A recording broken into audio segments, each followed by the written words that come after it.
for all the listeners, we're talking about one aspect of a trust, right? One type of trust too, right? So Minister BeeBetta and Minister Amenti are the ones who first put me on to foreign trust and how that could be utilized and how you can get the powers of diplomatic immunity, in essence, if you know how to utilize a foreign trust correctly, right? But that's not the only types of trust. So thanks to BeeBetta and Amenti, we've also looked at what we could do in business acquisitions. Amenti said that he, one of his first companies was lawn care. I think he said lawn service.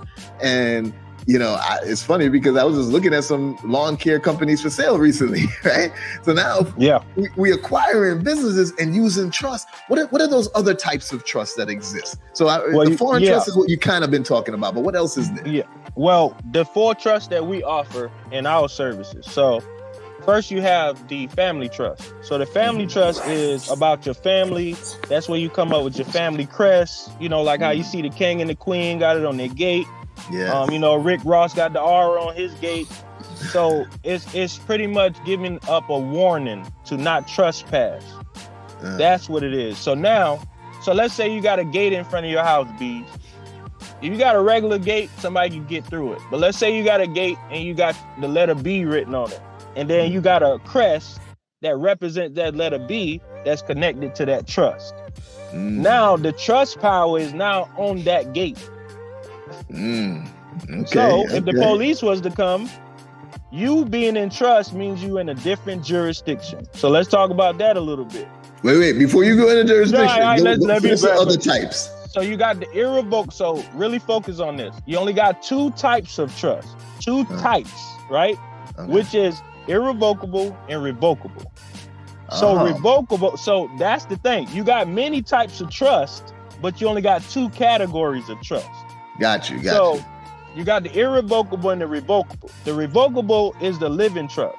The irrevocable, it's a trust, but it's more concrete. It's like a vault. So one trust is revocable, so it's living, so that means you can make changes. So you can amend your trust. Just like the Constitution. The Constitution is a trust. That's how you can amend it, right? Yeah. All right. So then you go to the irrevocable. So the irrevocable can't be changed. But that trust is normally like a business trust or a foreign trust. The family trust is normally living. So you want to make changes. So the rest of them will be irrevocable unless you want them to be what we just designed. Menti designed the trust called irrevocable amendable trust. So we also created that as well. So you have those two categories, irrevocable, revocable. But you also have the four trusts that we designed, which is the family trust. You're right. So now you got the family trust, the business trust, which encompasses your businesses and protect those.